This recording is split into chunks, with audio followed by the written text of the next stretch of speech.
The Democrats are so racist.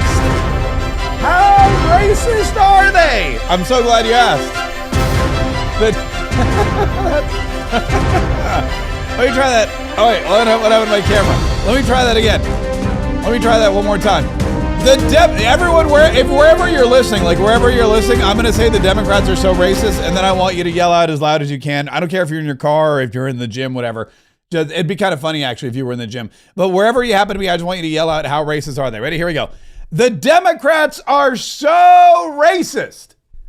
How racist are they? I'm glad you asked. They're so racist that when they call press conferences to discuss ICE deporting illegal immigrants, they bring mariachi bands.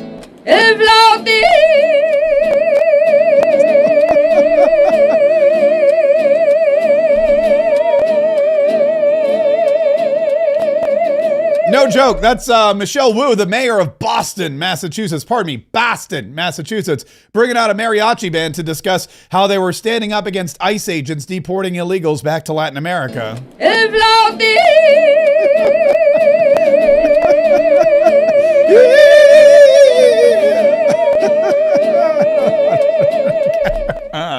Keep in mind, this is the same woman who threw a Christmas party last year for everybody but white employees.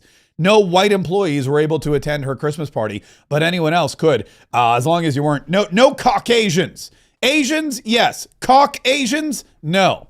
That's Michelle Wu from Boston. Real quick, though, before we get into the meat of the show, before we get into the heart of the matter, two things. Number one, subscribe to this channel, whatever channel you're on. Make sure you set those notifications. And if you're listening to the podcast, follow the podcast. And we are going to jump to the press conference, which the White House press briefing with Caroline Leavitt, which is already in progress. Good to see all of you. And we'll see what she's got to say after this historic summit yesterday at the White House. What President Trump accomplished over the last few days has been nothing short of remarkable. Yeah, I told you. We are now 3.5 years into the war between Russia and Ukraine, a brutal conflict that has claimed hundreds of thousands of Russian and Ukrainian lives and cost trillions of dollars. Our dollars. The weakness and incompetence of Joe Biden foolishly allowed the killing to start in the first place. Until President Trump returned to office in January, the bloody and broken Biden status quo was to endlessly force American taxpayers to fund Ukraine no matter the cost, no matter how long it takes, and no matter how many lives were lost. There is no denying that Biden's America Last foreign policy moved the world further away from peace. True. President Trump rejected that failed approach, and instead, over the last 7 months, has relentlessly pursued peace throughout his second term. And thanks to President Trump's efforts, we finally have movement after years of deadly gridlock. On Friday, as you all know, many of you were there, President Trump hosted Russian President Vladimir Putin in Anchorage, Alaska for a bilateral meeting. Very cool. This was the first time President Putin has been to the United States since 2015. Look at that, 10 years. The first time he has met with an American president in years. President Putin publicly confirmed what President Trump has said all along. The war between Russia and Ukraine never would have started in the first place if President Trump were in office. Yeah. This was always obvious to any person with a shred of common sense. Except for the media. Just look at what took place during the last 4 administrations. Under George W. Bush, Russia invaded Georgia. Under Barack Obama, Russia took Crimea. Under Joe Biden, Russia invaded Ukraine. But under President Trump, Russia did not invade nor take anything. President Trump is the only president this century, Republican or Democrat, who has held Russia in check and ensured peace in Europe. Yeah. That's because Russia has always greatly respected President Trump and his peace through strength foreign policy approach. But overall, the bilateral talks in Alaska were very productive, and multiple key points were agreed to between the two leaders that truly opened up the door for Phase 2 discussions, which took place yesterday here at the White House. Within 48 hours of that meeting in Anchorage, I may add. As you all know, there were many European leaders here, as well as Ukrainian President Zelenskyy. They all traveled here to meet with President Trump to maintain the momentum and work toward a lasting peace. Yeah, they came to Trump. Across the board, every leader credited President Trump for his decisive leadership that has reignited the dialogue in hopes of finally bringing this war to a peaceful conclusion. 2 quotes in particular capture the progress that was made and the optimism moving forward. Finnish President Alexander Stubb said, "I think in the past 2 weeks, we've probably had more progress in ending this war than we have had in the past 3.5 years." Again, that is the president of Finland, a country that shares a border with Russia. Yeah, by the way, I have that. You know what, real quick, let me just share that with you here. This was the quote that she was talking about. And this is a guy who wakes up every morning thinking that Russia's going to invade. I think in the past 2 weeks, we've probably had more progress in ending this war than we have in the past 3.5 years. Yeah, see, that's the quote that she's referring to. That's what we call the President Trump effect. NATO Secretary General Mark Rutte also summed it up well. Without President Trump, this deadlock with Putin would not have been broken. He is the only one who could do this. By the way, he's a total fan, Donald Trump fanboy. By the way, he's the guy that called him said Daddy's. You remember, he goes, "Daddy's home," and yeah, he calls him Dear Donald. I really want to thank you, President of the United States, dear Donald, for the fact that you, as I said before, broke the deadlock, with President Putin by starting that dialogue. And I think it was in February that you had the first phone call, and from there we are now where we are today. And that is, I think, if we play this well, we could end this. And we have to end this. We have to stop the killing. We have to stop the destruction of Ukraine's infrastructure. It is a terrible war. So I'm really excited. Yeah, he's really excited that Dear Donald is the one that's going to bring it back to an end. Encouraging conversations yesterday, President Trump spoke with President Putin by phone, and he agreed to begin the next phase of the peace process, a meeting between President Putin and President Zelenskyy, which would be followed, if necessary, by a trilateral meeting between President Putin, President Zelenskyy, and President Trump. As the president said, Vice President Vance, Secretary Rubio, and Special Envoy Witkoff will continue to coordinate with Russia and Ukraine to make this happen as soon as possible. It's very important to remember that before President Trump's landslide victory last November, there was no end in sight to this bloodshed. Now, there may finally be light at the end of the tunnel and an opportunity for lasting peace. That's because President Trump is the peace president, and American leadership is back on the world stage. It should not be lost on anyone in this room that world leaders are coming right here to Washington, D.C. for help. While previous presidents have traveled halfway around the world to apologize for America, President Trump stands up for America, and he has firmly restored America's status as the undisputed leader of the free world. That was Joe Biden who However, apologized. one thing that has absolutely not changed is the media's negative and downright false coverage of President Trump and his foreign policy accomplishments. You guys still From suck. the beginning of this entire process, much of the left-wing media has been actively rooting against the President of the United States in the pursuit of peace. That is true. Initially, the media ridiculously claimed that President Trump was somehow beholden to Russia for even agreeing to have a face-to-face discussion with President Putin inside of the United States. The media said President Trump was making a grave mistake by, quote, legitimizing Putin. They were aghast that President Trump would treat another world leader like a world leader. The media relentlessly attacked President Trump and claimed he suffered a, quote, major defeat for not immediately emerging with a final agreement, even though he said heading into that meeting, this was a meeting to listen and to understand how to move the ball forward. All weekend following those historic U.S.-Russia bilateral talks, we listened to clueless pundits on television trying but failing to claim that the president had failed. They're all clueless. The so-called experts in the foreign policy establishment, whose record is nothing but endless wars, trillions of wasted taxpayer dollars, and dead Americans, have the nerve to try and lecture President Trump, who has solved 7 global conflicts in 7 months, about peace. This is the same president, by the way, who brokered the Abraham Accords in his first term, on top of more than half a dozen other peace deals this year alone, as I just said. We also saw yesterday the president of Ukraine and all of the other major leaders of Europe fly across the Atlantic Ocean to meet President Trump at the White House because of the progress that was made, and that, if you ask the media, failed meeting, but it was not. It was highly productive and it was successful. With like a day's notice. This is why Americans' trust in the mass media is at a lowest point in more than 5 decades. Diplomacy is a delicate process, and instead of reporting the facts about what is happening here at this White House and what is happening between this president and other leaders around the world, many outlets in this room continue to try to actively undermine the president and sabotage the efforts towards peace. That is why I felt the need to set the record straight. In other news, on the home front, President Trump's efforts to make D.C. safe again are working. Oh, look at There this. have been a total of 465 arrests since the start of this operation on Thursday, August 7th. Last night, there were a total of 52 arrests, including the arrest of an illegal alien MS-13 gang member with convictions for DWI and drug possession. Thanks to President Trump's leadership and the outstanding work of both federal and local law enforcement, dangerous gang members like the one picked up last night will not be allowed on the streets of our nation's capital. Other arrests last night included assault with a deadly weapon for stabbing, parole violation for robbery, murder, outstanding warrant for attempted murder, assault on federal law enforcement officer, and felony assault.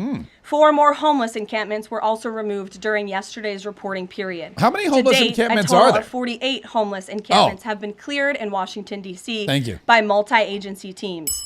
MPD patrol units are actively working with city officials to locate and clear additional encampments and remove homeless residents off of Washington's streets. And despite fake narratives from the media, again, a significant number of the arrests have been in high crime areas of D.C. In fact, nearly half of all of the non-illegal alien-related arrests have occurred in wards 7 and 8, the 2 wards that have the highest number of violent crime, as well as homicides and assaults with dangerous weapons last year. So while Democrats continue to coddle violent Did she call them criminals, Democrats? I President think she Trump did. and this administration are focused on putting them behind bars and unapologetically standing up for the safety of law-abiding American citizens. And the White House will continue to provide all of you with the results of this operation in the days ahead. I think she So said with that, Democrats. I will take your questions today. Here in our new media seat today, we have Jack Posobiec, who Oh, joined Jack us in Posobiec. Anchorage, I know Alaska him. last week. I Jack, know thanks him. for being here. Why don't you kick us off? Caroline, thanks so much. So a couple of questions regarding the status of these peace talks. Obviously, we saw the President and President Putin there in Anchorage. We saw the world leaders here yesterday with this summit. We've heard phrases like coalition of the willing. We've also heard Article 5-like guarantees. When it comes to the security guarantees, what is the current status of that? I know the President earlier today mentioned boots on the ground would be UK, France, Germany possibly, but unequivocally said no U.S. troops on the ground, but U.S. coordination. Can you elaborate on that, and what would the red lines be? Sure. Well, you got to the heart of what I was going to say to all of you today on security guarantees, which is the President has definitively stated U.S. boots will not be on the ground in Ukraine, but we can certainly help in the coordination and perhaps provide other means of security guarantees to our European allies. The President understands security guarantees are crucially important to ensure a lasting peace, and he has directed his national security team to coordinate with our friends in Europe and also to continue to cooperate and discuss these matters with Ukraine and Russia as well. Caroline, now have the Russians responded at all? I know we spoke with President Putin last night. What has been their response? Because we've heard some reports from the Kremlin and others saying they're unequivocally against NATO troops on the ground. Well, look, the President continues to have these conversations with both leaders. Those conversations took place in Anchorage, Alaska, again yesterday with the Europeans and President Zelenskyy, and he has directed his team to come up with a framework for these security guarantees that can be acceptable to help ensure a lasting peace and end this war. And then just last question real quick on this. Regarding some of the funding, we're hearing questions about another round of weapons sales or possibly a round of U.S. purchases of Ukrainian drones.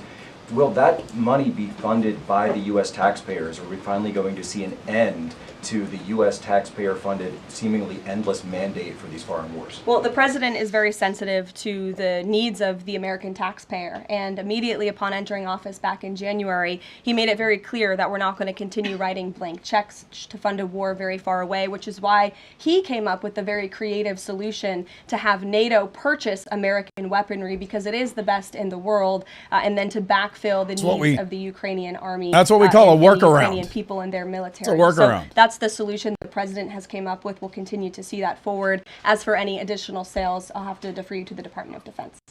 Thanks, Jack. Kelly.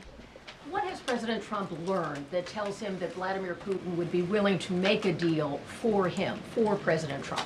Well, the president has learned a lot, which is part of the reason he opened up this dialogue. The previous administration, who oversaw the beginning of this war, refused to talk. And President Trump has always said, in order to learn, in order to move the ball forward with diplomacy and towards peace, you have to have open dialogue. And so that's why the president has had several conversations by phone and, of course, an in-person meeting last Friday with President Putin. He also has talked to President Zelenskyy dozens of times, had him here at the White House yesterday, and he's understanding what both sides want, what both sides are going to have to give up. And he has always said, in order to get a good deal, both sides are going to have to walk away a little bit unhappy. So he continues to learn a lot throughout these conversations, which is why we've seen progress from both sides. And I would also just add, when it comes to learning and moving the ball forward, look at how both Russia and Ukraine have actually talked directly for the first time in many years, thanks to the efforts of this president in this administration. Specifically for President Trump, though, what do you think Putin's motivation is to try to do something for President Trump, as opposed to just resolving the conflict? I think, as I just spoke to in my opening remarks, Kelly, Russia and all countries around this world actually respect the United States again. And the president is using the might of American strength to demand that respect from our allies, our friends, our adversaries all around the world. And we've seen that not just lead to progress with Russia and Ukraine, but also we've seen it in the closing of 7 global conflicts around the world as well. We've seen it with the release of hostages in Gaza. You've seen it with the end of the conflict between India and Pakistan, which could have resulted in a nuclear war if we had not had a president who believed in the strength and the leverage that comes with the job of being the President of the United States of America. Rachel. Thanks, Caroline. Heading into Alaska, a lot of the focus in the talk was on this trilateral meeting between these 3 leaders. Can you explain how this went from a trilateral meeting involving President Trump to now the focus being on this bilateral meeting without bilateral first? They're now. The president has spoken to both leaders about this, and both leaders have expressed a willingness to sit down with each other. And so our national security team will help both countries do that. Ultimately, the president has always said that there are areas of disagreement in this war that will have to be discussed and decided upon by these 2 countries. And so he wants these 2 countries to engage in direct diplomacy. He's said that from the very beginning, which is why he's agreeable to the idea of having President Zelenskyy and President Putin get together. And I understand accommodations for that meeting are underway. As soon as we hear more details, we'll be sure to let all of you know. And just a quick follow-up. We know as of right now there is no ceasefire in place. We've seen Russia continue its attacks on Ukraine. What indications is the president getting from Putin that he wants to have this meeting with Zelenskyy soon? Because he spoke to him directly yesterday. And he expressed that to him later. He spoke to that directly yesterday, and the president put that in a statement that he made him gave say to all that? of Well, you, the he news talked media, to knowing you'd be Putin. asking following that conversation in the effort of transparency. Haley. Hey, thanks, Caroline.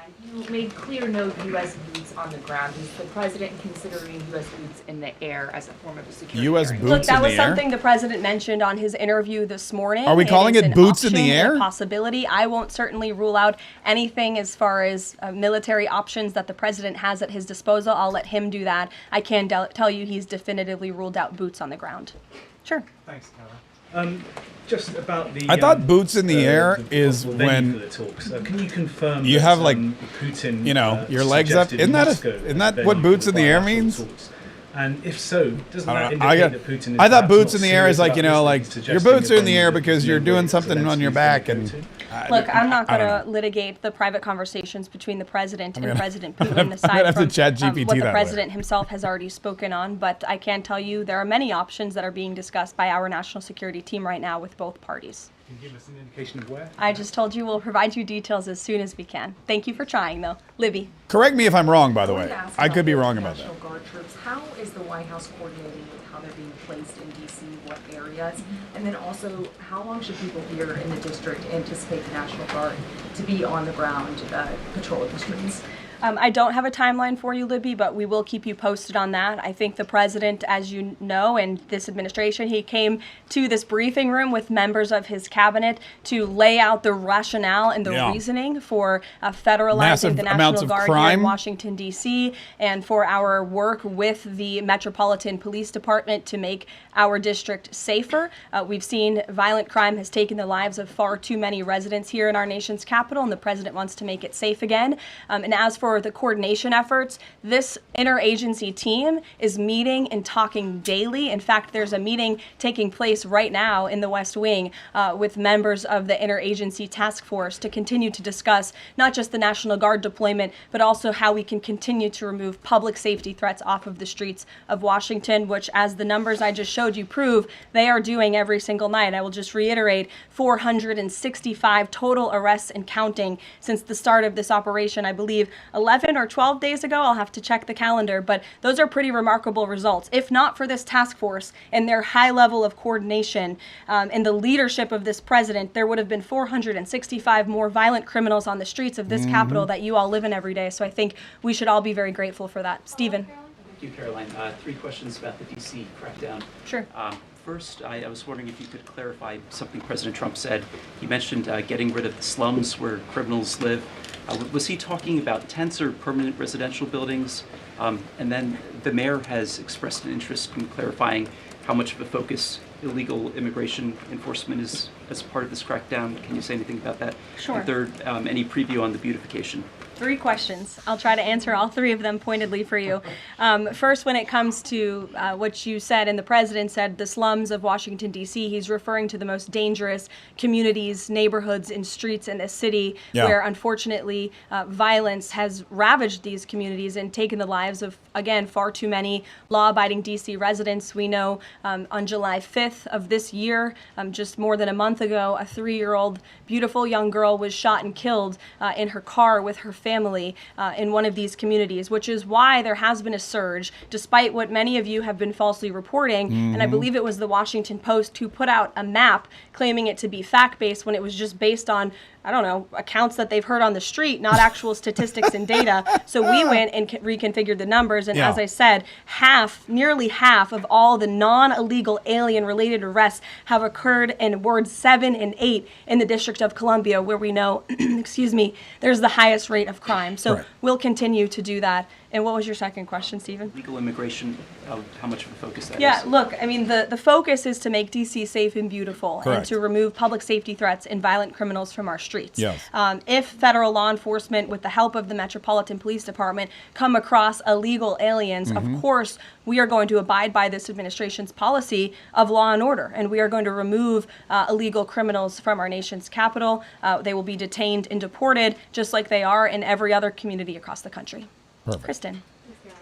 First question is, whose idea was it to change the next steps from a trilateral to a bilateral meeting? It was an idea that evolved in the course of the president's conversations with both President Putin, President Zelenskyy, and the European leaders yesterday. And as you saw, Kristen, with all of those European leaders leaving the White House, including the NATO Secretary General, they all agreed that this is a great first step. And it's a good thing that these 2 leaders are going to be sitting down together, and the president expects that to happen. And how long is Trump willing to wait and operate in good faith for Putin to actually arrange a meeting before he intervenes? Look, the president has put tremendous public pressure to bring this war to a close. He's taken actions, as you've seen, sanctions on India and other actions as well. He's made himself very clear that he wants to see this war end, and he has scoffed at the ideas of others that have been raised that we should wait another month before any meeting takes place. The president wants to move, and he wants to bring this war to an end as quickly as possible. Just a clarification on Sean. something you Unlike said the earlier media, which wants it to be about, prolonged, Putin apparently. agreeing to the meeting. The Kremlin seemed to indicate that Putin did not firmly agree to a bilateral. Did he agree to have a sit-down with just Zelenskyy on the phone? I can assure you that the United States government and the Trump administration is working with both Russia and Ukraine to make that bilateral happen as we speak. Sean. Hey, if the point is to get everybody on the same page, why wouldn't Trump just take the call from Putin while the other leaders were in the room? He said it would be disrespectful to do that. But why is it disrespectful? With all due respect, only a reporter from the New York Times would ask a question like that, Sean. The president met with all of these European leaders at the White House 48 hours after sitting down with President Putin on American soil. In fact, there was so much progress in the readout that was given to these European leaders immediately following his meeting with President Putin that every single one of them got on a plane plane 48 hours later and flew to the United States of That's what I said. America. And if I could just read for all of you some of the statements from those European leaders yesterday, you had President Zelenskyy himself saying it was a very good conversation. It was really good. We spoke about very sensitive points. The best meeting the ever. Secretary General Mark Rutte. It was the president, only because of the president, that this deadlock was broken, but with President Putin by starting a dialogue. So these leaders, who this war is in their backyard, are very grateful that the president took that call and that he was there to provide them with a readout of Russia's thinking on this, something that was not done by the previous administration at all. Catherine. Thank you. Is the White House looking at Budapest as a possible location? I'm not going to confirm or We're deny not locations. confirming or We'll provide denying you with details as locations. soon We'll as we provide you with details as soon as we can, I understand lady. that the White House is working and allies are working to make this meeting happen, but did Putin promise to do a meeting with Zelenskyy, a direct meeting, in the coming weeks? He has, and I just answered that question. What for you. what press conference are you listening to? So you are saying that President Trump is considering U.S. pilots and U.S. aircraft potentially supporting European or Ukrainian forces? The president didn't say that spoke to at that himself all. this morning when he called into Fox and Friends, and I would defer you to his answer. You can read it directly yourself. Yeah. In addition, can I ask, no boots on the ground, Steve Witkoff's talking about Article 5-like security guarantees. Can you talk about what other Article 5-like security guarantees that are being considered if it's not boots on the ground? These are very sensitive diplomatic discussions that are currently taking place literally as we speak. So I will leave it to the national security team, and I'll leave it to the president to have those private discussions with these leaders as we try to bring this war to an end. Mary Margaret, go ahead. Thanks, Caroline. No, you're done, Two dude. questions, if that's okay.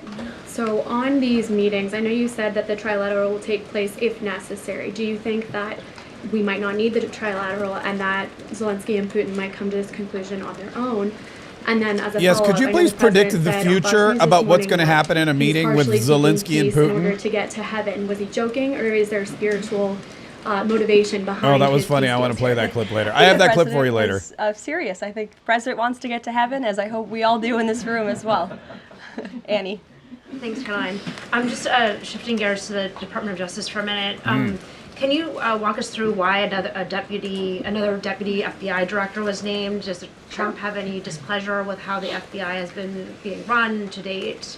And then I have a question about the antitrust division. No, Andrew Bailey is extremely qualified. As you know, he's been serving with honor as the Attorney General of Missouri, and he's been brought on as another set of very credible and experienced hands to work alongside the current Deputy Director, Dan Bongino, under the leadership of the Director, Kash Patel, and the Attorney General, Pam Bondi. And the FBI has been doing a tremendous job. We've seen their agents out on the streets as part of this interagency task force here in Washington. But the crime that they've been stopping here in Washington, they've been doing this for 7 months all across the country. In fact, there's been 19,000 arrests by the FBI nationwide. That's more than double last year in the same time period.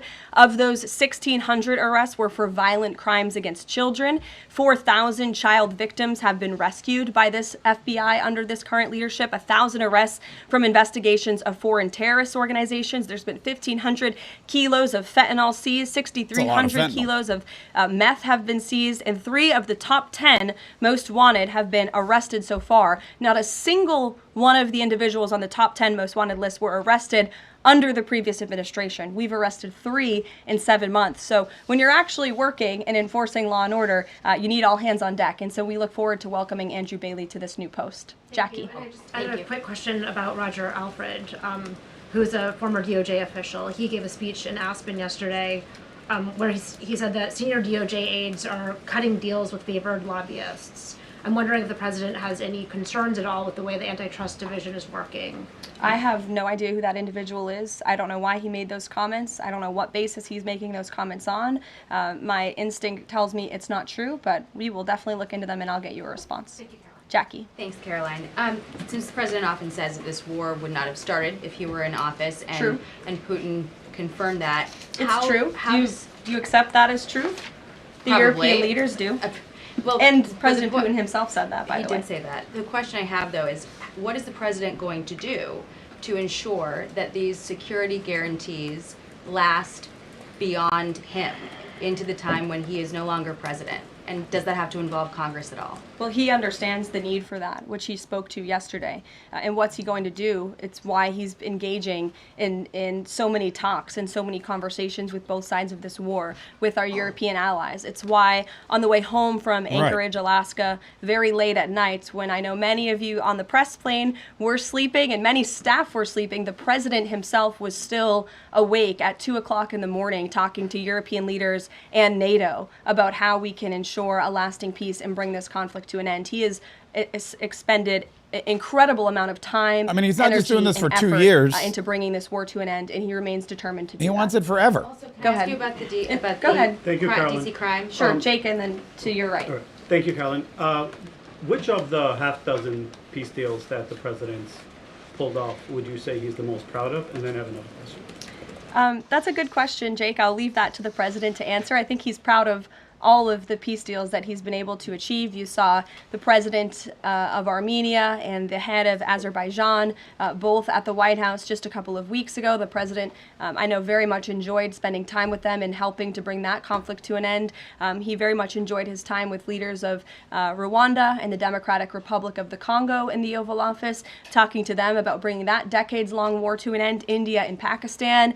He used trade in a very powerful way as leverage to bring that conflict to an end. So I know he's very proud of all of these achievements, and I know he's very honored to serve as the President of the United States and to restore peace around this world.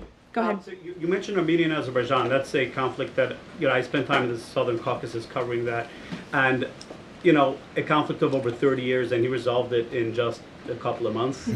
Are there other conflicts that the president's working on right now that are off the radar screen that we should be tracking?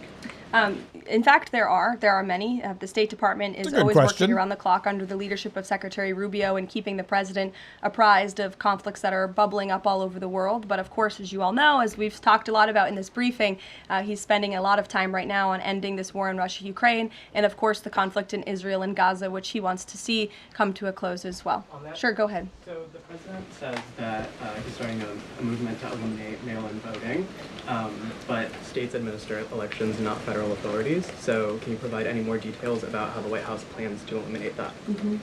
The White House continues to work on this, and when Congress comes back to Washington, I'm sure there will be many discussions with our friends on Capitol Hill and also our friends in state legislatures across the country to ensure that we're protecting the integrity of the vote for the American people. And I think Republicans generally, and the president generally, wants to make it easier for Americans to vote and harder for people to cheat in our elections. And it's quite mind-boggling that the Democrat Party could stand in opposition to common sense. He wants to ensure election integrity.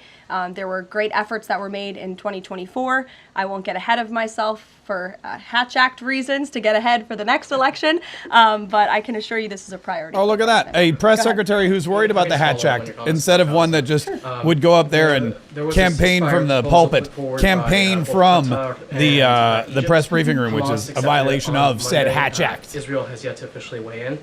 I'm wondering if the U.S. was at all involved in it, if it's supportive of it, and whether or not the president believes Israel should accept it. I don't think it's a coincidence that Hamas accepted this proposal after the President of the United States posted a very strong statement about this conflict on Truth Social yesterday.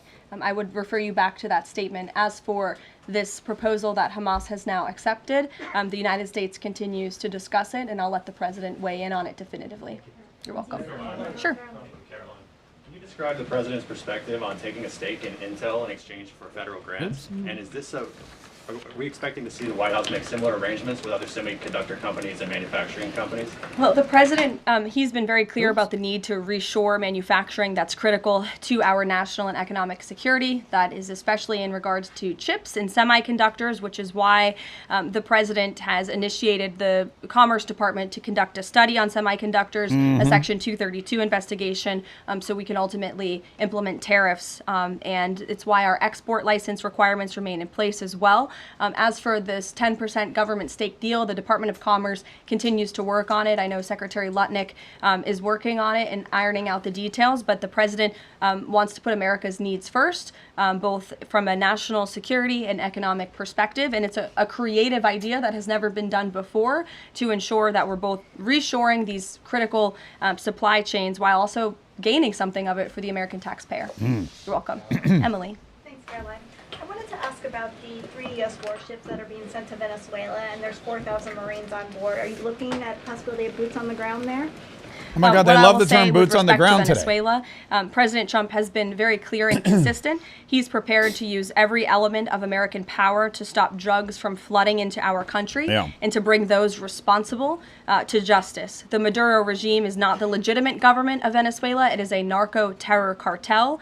In Maduro, it is the view of this administration, is not a legitimate president. He is a fugitive head of this cartel who has been indicted in the United States for trafficking drugs into the country. And with that, I will leave you all, and we will see you later, if not tomorrow. And I look forward to taking more of your questions. Thank you. Yay, that's a lie. She doesn't look. No, she does. She does. She loves taking the questions. Oh, hold on. Let me switch my.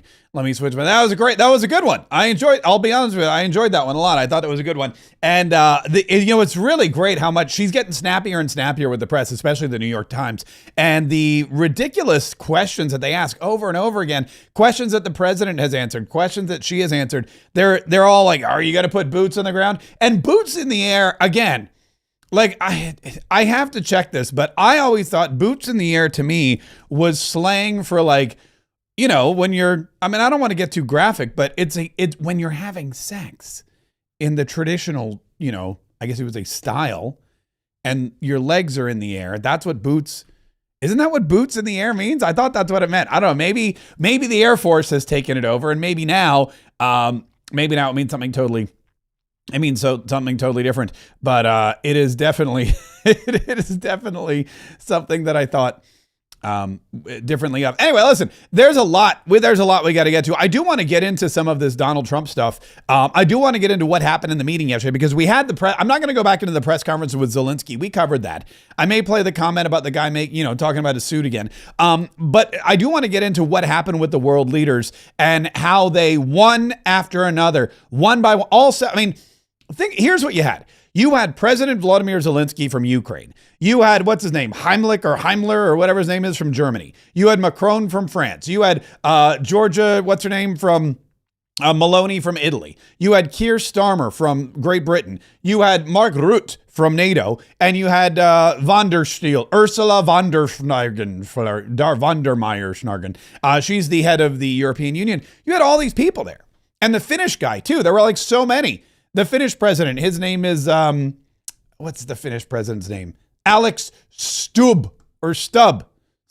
You know who I'm talking about. And of course, Vladimir Zelenskyy. You had them all there with Donald Trump. I don't know who was watching Russia or watching Europe while they were gone. I'm thinking, like, who wasn't there? Let's see. Italy was there. France was there. Great Britain was there. Germany was there. They were all there. I guess Sweden was in charge, or Austria.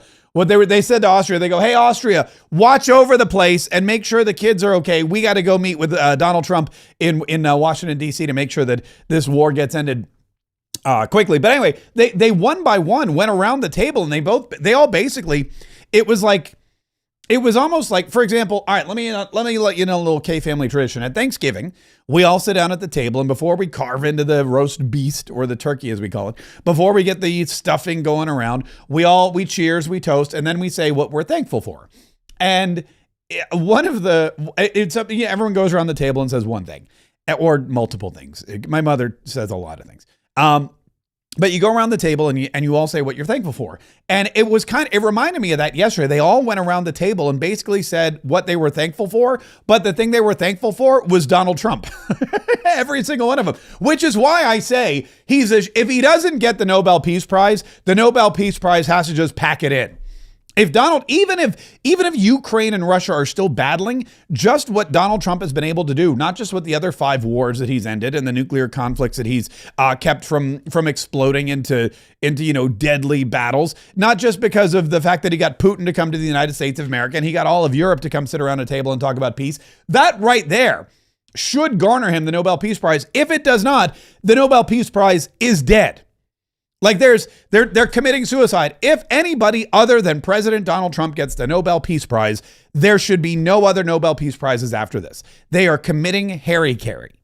They are committing ritual suicide, and no one will take them seriously ever again. Kind of like when they gave the Academy Award to that porno. I forget what it was, Anora, I think it was called. It's basically a porn movie. And they said, oh, here's a porn movie. Let's make it Best Picture. And they did.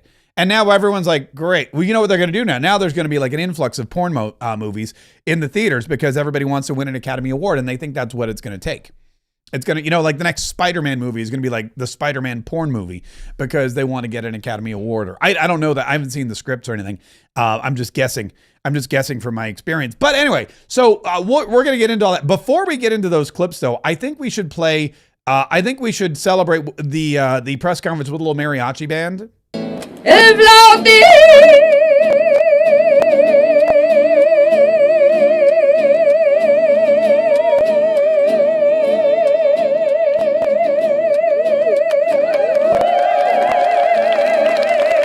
Yeah, and by the way, that was I have Mayor Wu here. By the way, woohoo! I have Mayor Wu, the racist mayor of Boston, the racist who said no whites at the Christmas party. And here's a mariachi band to tell ICE to get out of our face. We're here again today because last week, Boston received a letter from the Attorney General of the United States on official letterhead from the federal government threatening to prosecute city officials and withhold federal funds unless we cooperate with carrying out mass deportations.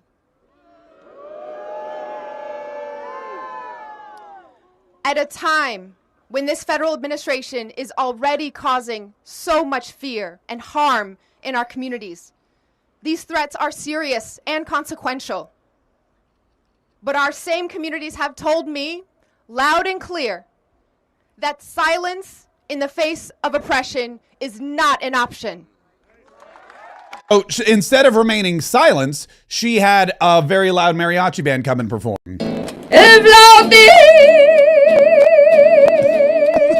I don't know. Silence in the face of oppression is not an option. So take it away, Conchita.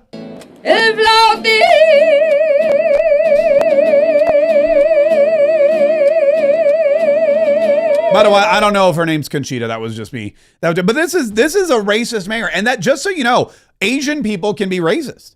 Asian people can be racist. Black people can be racist. Latinos can be racist. And yes, white people can be racist. But very few people are as racist as Mayor Wu, the mayor of Boston. Here's her. I found the story, by the way, from a couple years ago. It was from 2023. Michelle Wu's segregated Christmas party exposes the left's regressive views on race. It was called the Electeds of Color holiday party. If you're throwing a party that Governor George Walz would approve of, you might want to think twice, says the New York Post. On Thursday, Boston Mayor Michelle Wu defended her decision to host a, quote, Electeds of Color holiday party, excluding the city council's 7 white members. The race-based soiree came to light because an aide accidentally, sent the invitation to every member, then awkwardly had to do some fast disinviting. The mayor bizarrely explained, it's my intention that we can, again, be a city that lives our values and creates space for all kinds of communities to come together. Naturally, this left-driven segregation is booming in academia, not least with separated black graduations at colleges that exclude students of other races. Those are all gone now, by the way.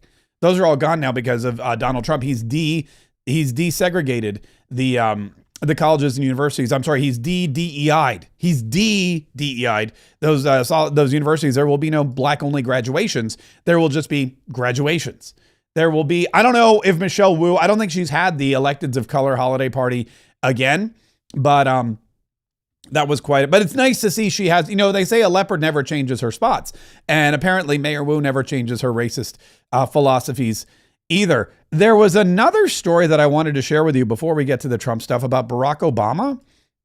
Where is it? Barack Obama. So Barack Obama, what happens is when you're no longer the president, they build you a library, or I guess you build your own library, or for whatever reason, I guess the presidential library is like the thing that you have when you're gone. Somebody donates some land. They take all of your papers and your writings, and they take all the stuff you did, and it's basically a big museum of you.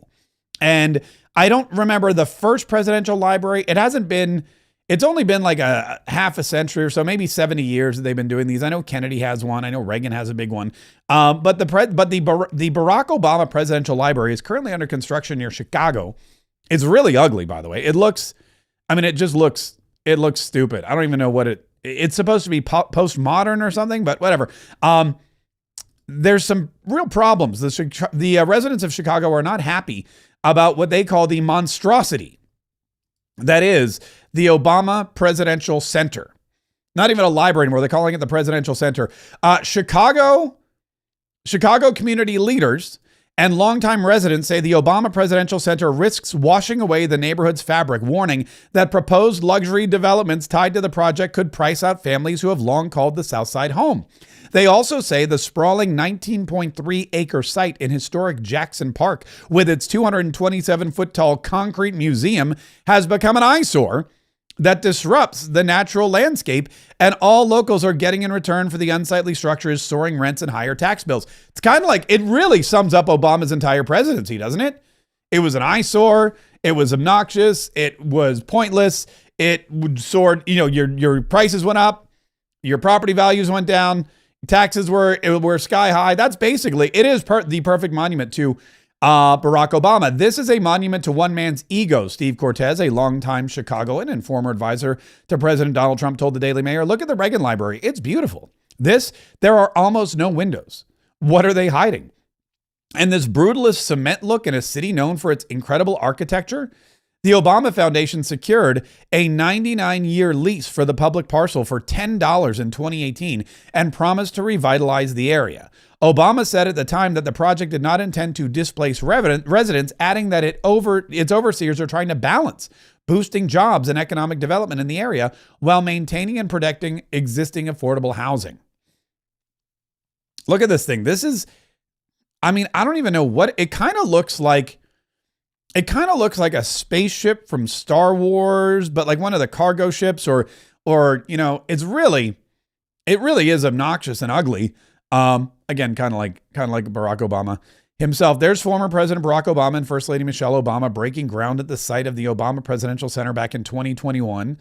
The center, which aims to honor former President Barack Obama's political career, will also consist of a digital library, conference facilities, a gymnasium, a regulation-sized NBA court.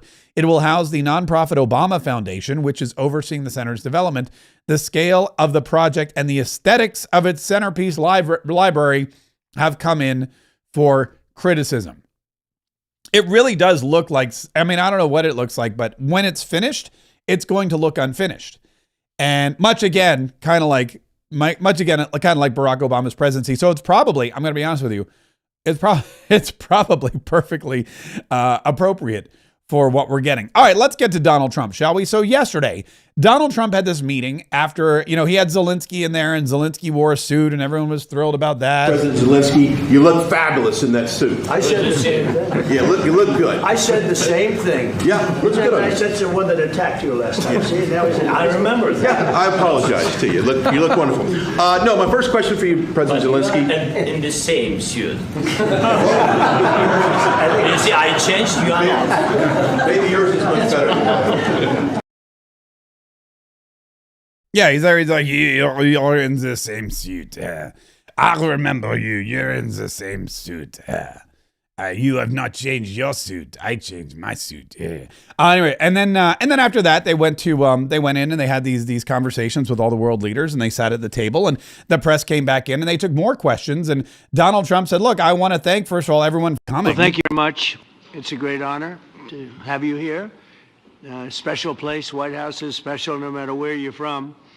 Represents so much, and it really is beautiful. And thank you for all of the wonderful things that took place today. We've had a very successful day thus far. And important discussions as we work to end the killing and stop the war in Ukraine. We're all working for the same goal, very simple goal. We want to stop the killing, get this settled. I've just had the honor of being with President Zelenskyy and all of the discussions that we've had. We covered a lot of territory, and I spoke indirectly with President Putin today. We're going to call President Putin right after this meeting.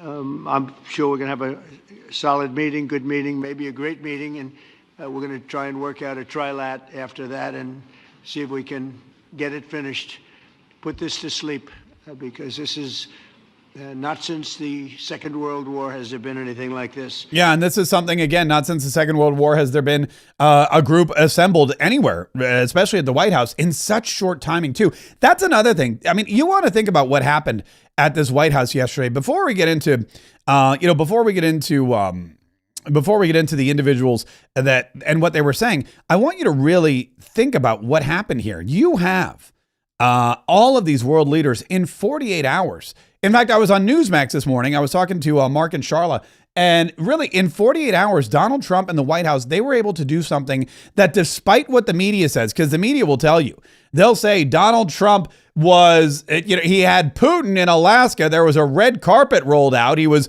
welcoming this murderer with open arms. What is going on here? Here's basically what I think was going on. I'm old enough to remember when the media said Donald Trump didn't look or act presidential. And then Donald Trump starts looking and acting presidential, and they complain about it. They don't like the whole pomp and circumstance that Putin got. It's really interesting. The biggest issue about this, or the biggest thing that we need to remember, is that Donald Trump hosted Vladimir Putin on American soil, and then 2 days later had his own little mini G7 in his living room. Now, these are events that usually take months to plan, but President Donald Trump, his administration, his team, they were able to turn it around in 48 hours. The most amazing thing about this isn't that Vladimir Putin's walking on a red carpet, or yes, we're doing flyovers and buzzing him with a B-2 stealth bomber, which was kind of cool. But the most amazing thing is that Donald Trump moves, as we all know, at a lightning fast pace. But not only that, he is forcing the entire world to do the exact same thing. I like that, a mini G7 in his living room. I mean, that's exactly what it was. It was probably a G8 because I forgot to include President Donald Trump. But you had all these people there. You had this conference going on, and one by one they went around the table and they said Donald Trump is great, starting with Finnish President Alex Stubb. I think in the past 2 weeks we've probably had more progress in ending this war than we have in the past 3.5 years. Yeah, then Mark Rutte, who's like I said, a Trump fanboy. I really want to thank you, President of the United States, dear Donald, for the fact that you, as I said before, broke the deadlock, with President Putin by starting that dialogue. And I think it was in February that you had the first phone call, and from there we are now where we are today. And that is, I think, if we play this well, we could end this. And we have to end this. We have to stop the killing. We have to stop the destruction of Ukraine's infrastructure. It is a terrible war. So I'm really excited. Yeah, he's really excited. And then German Chancellor Friedrich Merz. President Donald, many thanks for having us today. I think this is extremely helpful that we are meeting and hearing that the two of you are having such a good meeting today here in Washington. The next steps ahead are the more complicated ones now. The path is open. You opened it last Friday. But now the way is open for complicated negotiations. Yeah. Giorgia Meloni from Italy. Thank you very much, Donald, Mr. President, for hosting us today in this important meeting. And I think it is an important day, a new phase, after 3 years and a half that we didn't see any kind of sign from the Russian side that there was a willing for dialogue. So something is changing, something has changed, thanks to you. Thanks also to the stalling in the battlefield, which was achieved with the bravery of Ukrainians and with the unity that we all provided to Ukraine. And the reason why I mention it is that we also have to remind that if we want to reach peace and if we want to guarantee justice, we have to do it united. So that's why it's a very good day, the one we are in. You can obviously count on Italy as it was from the beginning. We are on the side of Ukraine, and we do absolutely support your efforts towards peace. Yeah, and it was on and on and on and on. It was Macron. It was Starmer was slobbering all over himself. I think this is such an important meeting.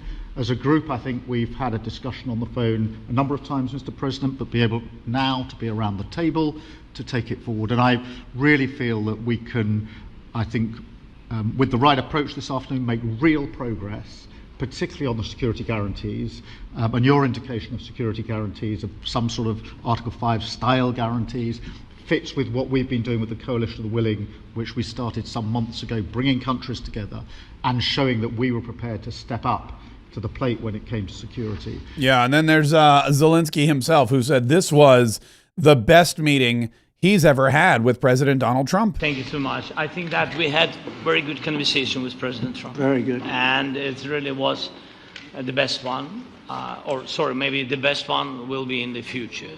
But it was really good. And we spoke about very sensitive points. Yeah, and now he's hoping that the next meeting is even better. And then there's Marco Rubio, who this guy has become easily the best Secretary of State we've had in the last 50 years, probably longer.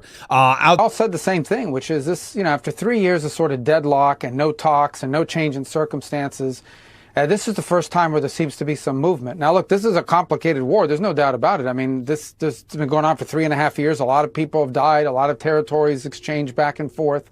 So it's not an easy thing to unwind. But nothing was happening on this war. Literally, the only option that we were given under the previous administration was continue to fund Ukraine for however much they need, for however long it takes. And now you have people actually talking about pathways towards ending it. Now, it's going to take a little bit more work and a little bit more time, but we are making progress. It's not me saying it. That is virtually every leader there today said that in front of the cameras. And they're saying it for a reason, because it's true and they're witnessing it and they've been a part of it. And that is something that, again, historically, we can all say we've now witnessed and we've all been a part of. Speaking of being a part of something really cool, we have tomorrow, not late at night, late at night. No, tomorrow night. Not even, I don't stay up late, just FYI. I'm not like a late kind of guy. But we have tomorrow night, Wednesday night, we're doing Podcast Profits Pro again, which is an incredible opportunity for you to learn the ins and outs of what we do here, which is content creation, podcasting, and how to not just create content and podcasts for fun and frolic, but also as a business. And no matter what business you're in, there's an opportunity for you to, well, build up your community, build up your audience, build up your finances, build up your customer base with a podcast, because podcasting is the single best and most lucrative form of digital content. And I can prove it to you. In fact, I do. All during Podcast Profits Pro, which is this Wednesday, August 28th. That's tomorrow. August 20th, rather, at 8 p.m. Eastern Time. It's free. You do have to register. If you'd like to register for this free event, go to podcastprofitspro.com. Podcastprofitspro.com.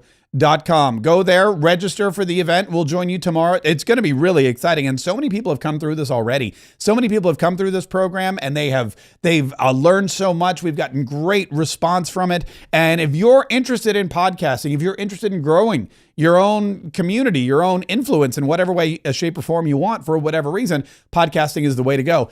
Join us for Podcast Profits Pro tomorrow night at 8 p.m. Eastern. Don't forget to subscribe to this channel, BT Dubs. Sorry, Keith. Wherever you happen to be, whether you're on the iTunes platform or Spotify, whether you're on YouTube or Rumble, we want to make sure that all of our Catriots everywhere can get this content whenever it comes available. Last night we were live, and there was a couple of buffering issues, I know, toward the end, and luckily we had a videographer there, so we're going to have the entire thing, the entire kickoff rally, and it was. I'll be honest with you. I really enjoyed it myself. And I'm not to brag because, I organized the whole thing, but we were down at Sneakers, we were in Jack's Beach, and the place was jam-packed with all sorts of great people, met so many fantastic folks. A lot of our long-term friends were there as well. A lot of folks that watch us every single day on Rumble and YouTube and everywhere else had joined us. And it was a really fantastic event. We had a couple of great speakers. I got up and gave my speech. We sold a bunch of hats. We raised a ton of money for the campaign. And I think we really kicked off the campaign in exactly the way, shape, and form that I was hoping we could kick it off. It was actually better than I thought. And throughout the next few weeks, we'll have, because like I said, we have digital assets, we have the video assets of that. We're going to be sharing those, and you're going to see us pop up on Facebook. But we have 1 year to go. Yesterday was the 1 year. We have less than a year now. We have 364 days to win our seat in the House of Representatives. So it's going to be a hardcore push to the finish. And it all started last night. Everybody who came out last night or watched online, if you missed it, you can go back and you can watch the recording. But anyone who watched online, thank you. We got so many online donations from all over the country. We appreciate all of that. And just know that if you missed it or if it buffered or if you had to go, you're going to see a lot of it here in the next few days. In the meantime, again, Don't forget to subscribe to this channel so you never miss a beat. Make sure that you're here every single day to learn the latest, to learn what Donald Trump is doing to protect this country, to learn which enemies Donald Trump has to face, to learn which enemies we all have to face. Don't miss a single day, because every day we work to entertain you and inform you, but also inspire you. Because sometimes you can get down, sometimes it can be daunting, but we're all here together. We're all doing the same thing. We all want the same thing. We're all fighting the same battles. And if we stick together, we will all win. We will all be undefeated. We will face any foe. We will fight, and we will save the Republic. After party in like 5-ish minutes. If you'd like to